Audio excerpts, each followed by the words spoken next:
Hello there viewers, Axel here. Welcome to another Axel Tech video. Normally this is going to be a lot more casual than some of the recent ones have been, so fair warning, there will probably be some rambling here. Normally for these opening segments, I would be in a talking head mode with just my face filling the whole screen.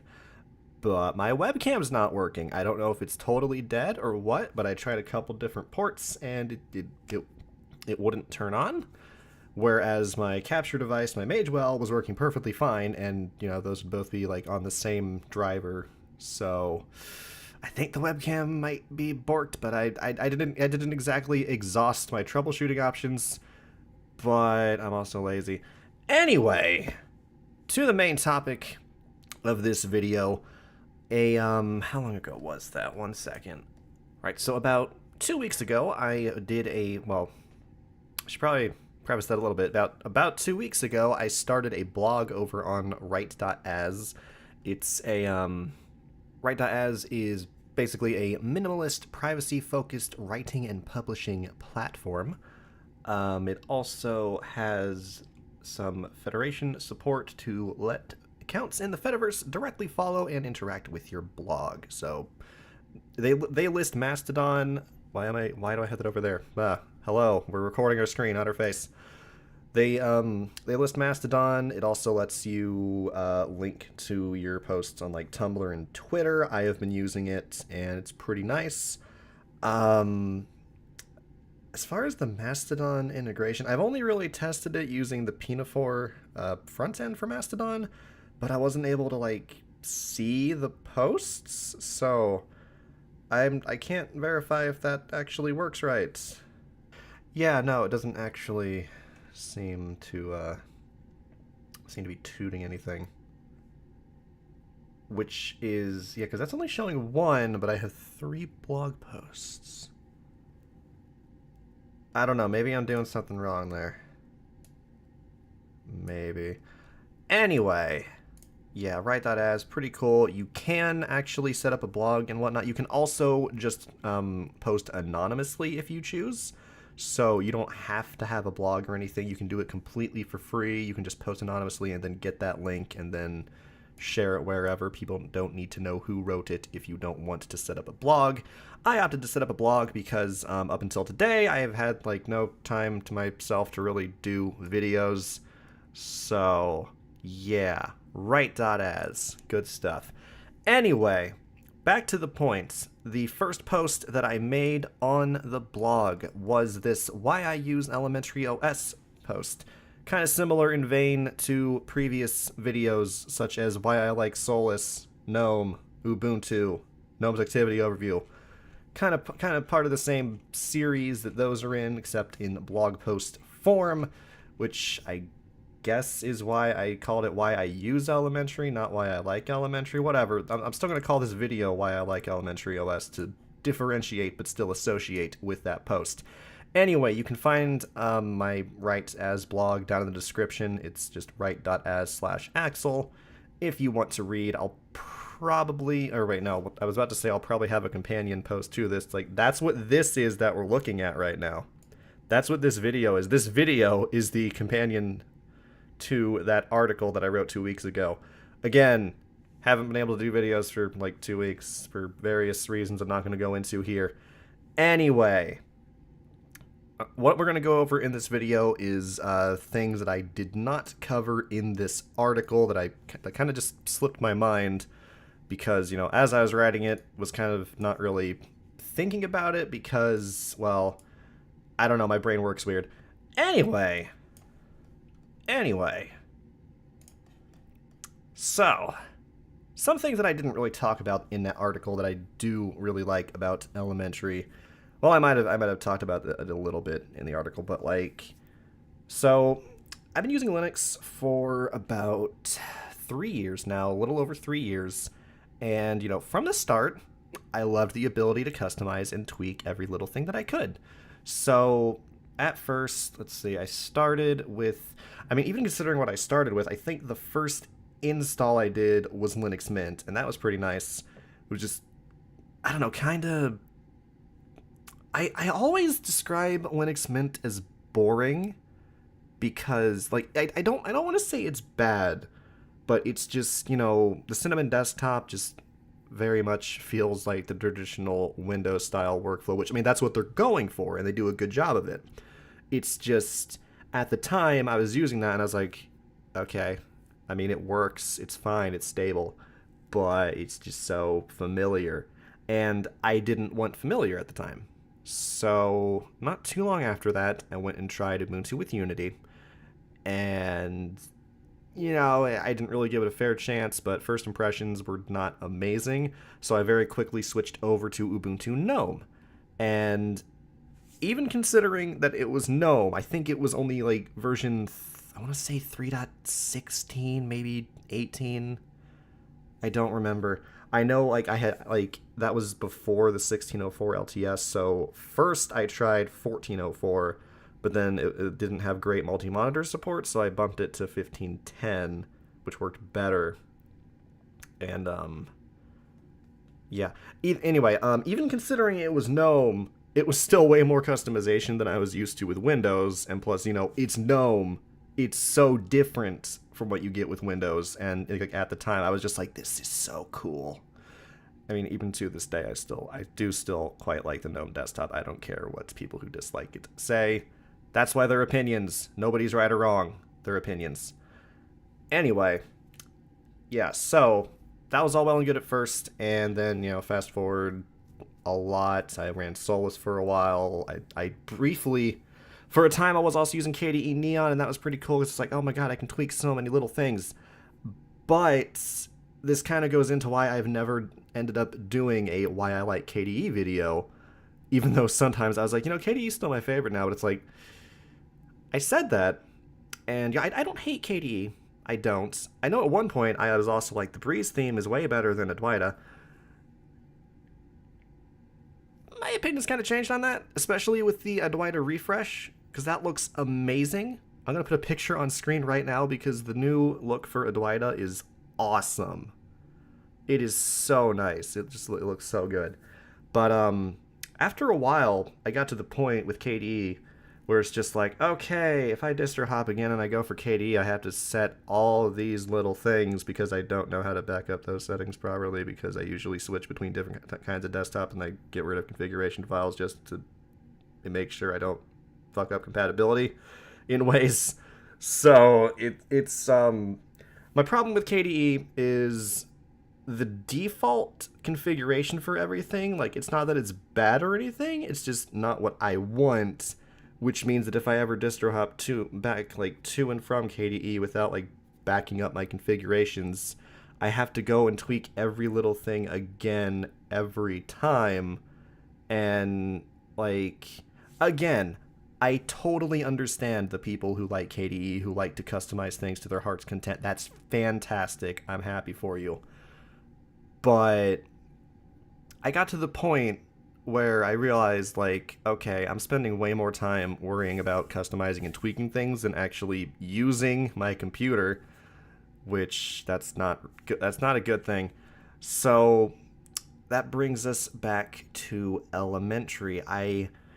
Before I used Juno, I had used Loki a little bit for like a week or two at one point, but I was still kind of in the mindset of tweak things because it's cool and I want things exactly how I like them. It was, of course, elementary doesn't really, do well with interface tweaking and just, yeah. So at the time I was like, well, I mean, I might as well be using GNOME.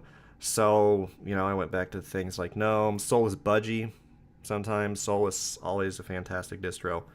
And yeah, so after a while, it just got to the point where I'm like, okay, well, Juno's coming along. Let's take a look at that. And I couldn't even tell you exactly what it was about Juno. It could have been Juno itself. Could have just been my mindset at that point. But oh god, that would have been sometime when the beta releases were coming along. Like, I tried one of the pre-release versions of Juno, and even in that state, like, yeah, it was just so nice.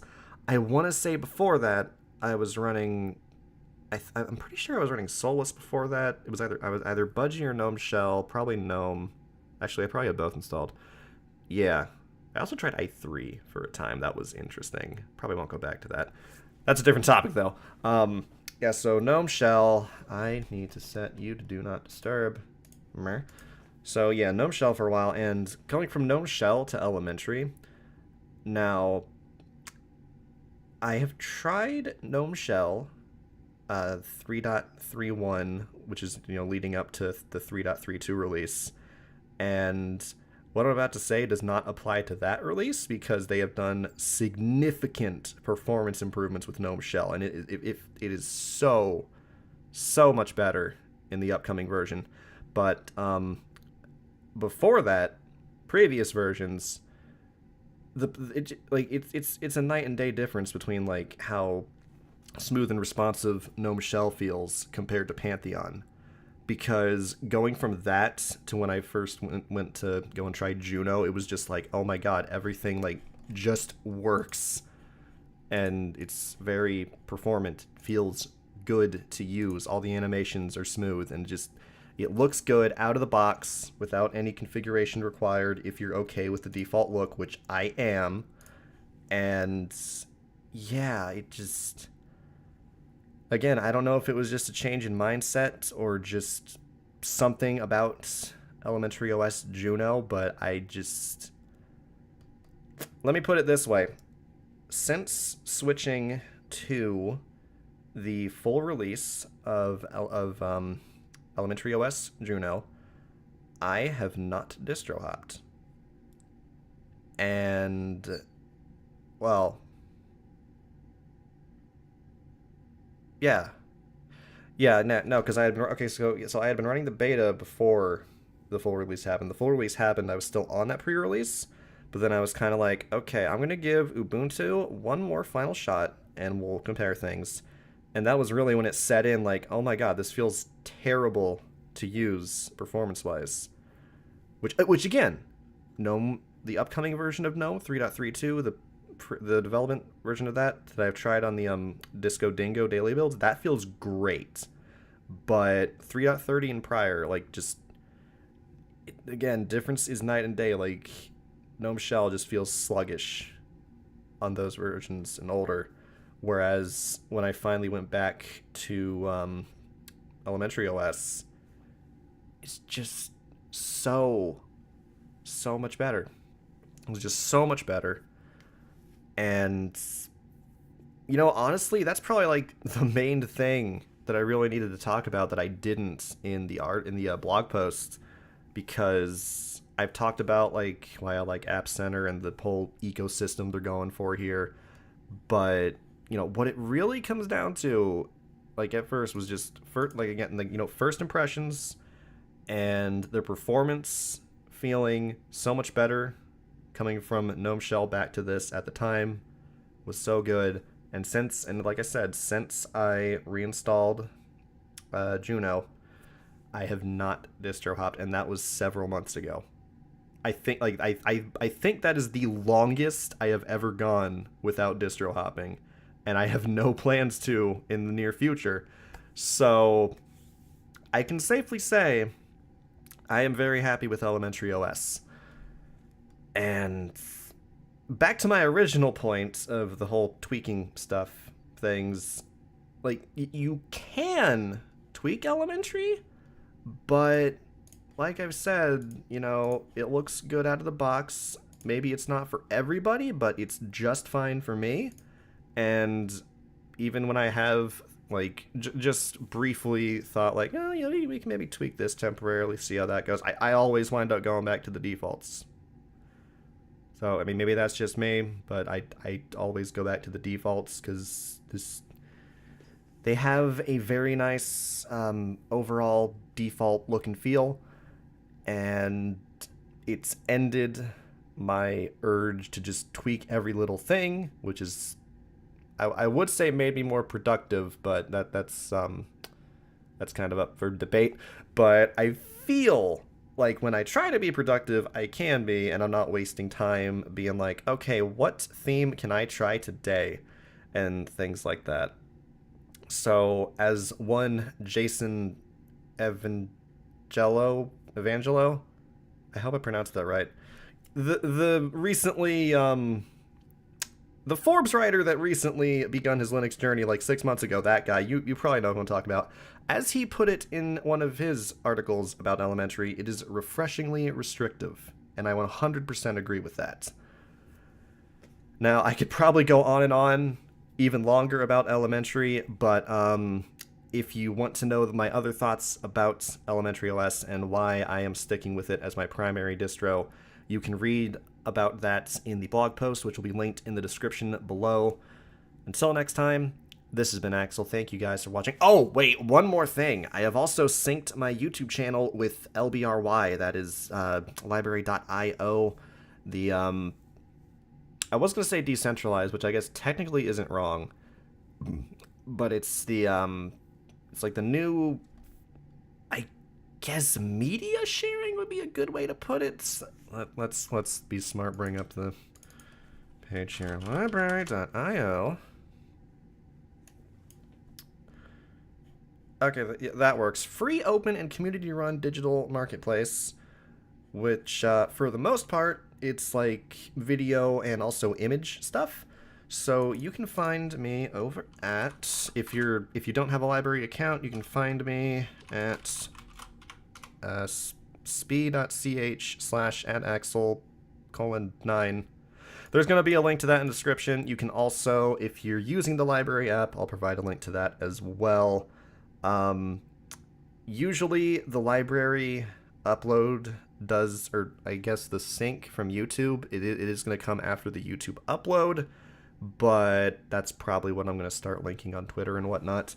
So yeah, you can find me there if you're tired of YouTube, and we'll see how things go from there in the future. So far, I think it's pretty nice because you can also like download, because when you go to view a video, it also actually downloads it, so you can view it in the LBRY app. You can also watch them with your video player of choice if you have something else that you like instead, which is pretty cool.